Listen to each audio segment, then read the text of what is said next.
അസ്സലാമു അലൈക്കും വറഹ്മത്തുള്ളാഹി തആല വബറകാതുഹു. ബിസ്മില്ലാ വൽഹംദുലില്ലാ അസ്സലാത്തു വസ്സലാമു അലാ അഷ്റഫിൽ മുർസലീൻ വഅലാ ആലിഹി വസഹ്ബിഹി അജ്മഈൻ അമ്മാ ബഅദ്. ഏറ്റവും ബഹുമാനപ്പെട്ട ഉസ്താദുമാരെ, എൻ്റെ പ്രിയപ്പെട്ട കൂട്ടുകാരെ, ഇന്ന് ഞാൻ ഇവിടെ സംസാരിക്കാൻ പോകുന്നത് വിശുദ്ധ ഖുർആൻ മാനവികതയുടെ ആമുഖം എന്ന വിഷയത്തെക്കുറിച്ചാണ്. ഈ വിഷയം തിരഞ്ഞെടുത്തത് ഖുർആൻ എന്ന മഹത്തായ ഗ്രന്ഥം മനുഷ്യരാശിയുടെ മാർഗദർശകമായി എങ്ങനെ പ്രവർത്തിക്കുന്നു അതിനെക്കുറിച്ച് ചിന്തിക്കാൻ പ്രേരിപ്പിക്കുന്നതിനാണ്.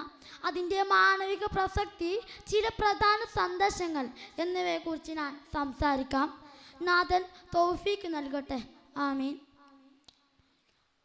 ആദ്യമായി വിശുദ്ധ ഖുർആനിനെ കുറിച്ച് ഒരു ചെറിയ ആമുഖം. ഖുർആൻ ഇസ്ലാമിൻ്റെ പവിത്ര ഗ്രന്ഥമാണ്. ഇത് 7-ാം നൂറ്റാണ്ടിൽ പ്രവാചകൻ മുഹമ്മദ് നബി സല്ലല്ലാഹു അലൈഹി വസല്ലമക്ക് അള്ളാഹുവിൽ നിന്ന് ലഭിച്ച ദിവ്യ സന്ദേശങ്ങളുടെ സമാഹാരമാണ്.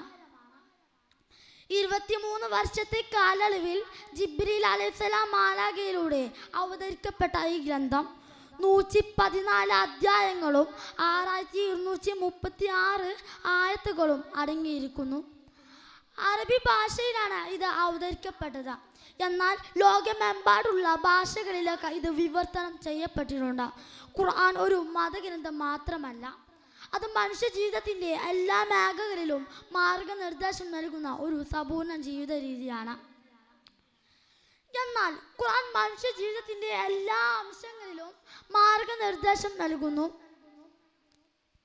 സൂറത്തുൽ ഇസ്രായിൽ 22-ാമത്തെയും 39-ാമത്തെയും ആയത്തിൽ മാതാപിതാക്കളോടുള്ള ബഹുമാനം, സത്യസന്ധത, ദയ, നീതി എന്നിവയെ വിശദീകരിക്കുന്നുണ്ട്. സാമ്പത്തിക മേഖലയിൽ റിബ അഥവാ പലിശ നിരോധിക്കുകയും സക്കാത്ത് ഏർപ്പെടുത്തുകയും ചെയ്യുന്നു. ഇത് സാമ്പത്തിക അസമത്വം കുറക്കാൻ സഹായിക്കുന്നു. പരിസ്ഥിതി സംരക്ഷണത്തെക്കുറിച്ച് ഖുർആൻ ഭൂമിയെ ഒരു അമാനത്തായി കാണുന്നു. സൂറത്തുൽ അറാഫിൽ 31-ാമത്തെ ആയത്തിൽ പറയുന്നു, ഭക്ഷിക്കുക, പാനം ചെയ്യുക, പക്ഷെ അമിത്യം ചെയ്യരുത്. ഇത് സുസ്ഥിര വികസനത്തിൻ്റെ ആശയം മുൻകൂട്ടി കാണിക്കുന്നു. എന്നാൽ ഖുർആൻ വായിക്കുക, അത് പ്രാവർത്തികമാക്കുകയാണ് പ്രധാനം.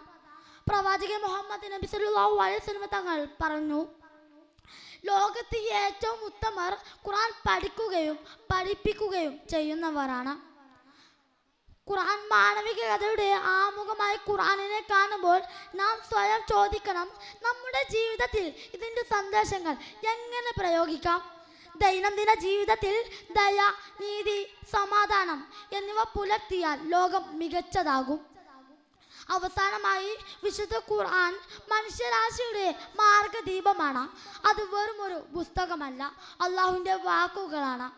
മാനവികതയുടെ ആമുഖവും അടിസ്ഥാനവുമാണ്. ഈ പ്രസംഗം കൊണ്ട് നിങ്ങളിൽ ചിലർക്കെങ്കിലും ഖുർആനിലേക്ക് അടുക്കാൻ കഴിയുന്നെങ്കിൽ അത് എൻ്റെ വിജയമാണ്. ഇത്രയും പറഞ്ഞുകൊണ്ട് ഞാൻ എൻ്റെ വാക്കുകൾ ഉപസംഹരിക്കുന്നു. വാഹിർ ദഅ്വാനാ അനിൽ ഹംദുലില്ലാഹി റബ്ബിൽ ആലമീൻ. അസ്സലാമു അലൈക്കും വറഹ്മത്തുള്ളാഹി തആല വബറകാതുഹു.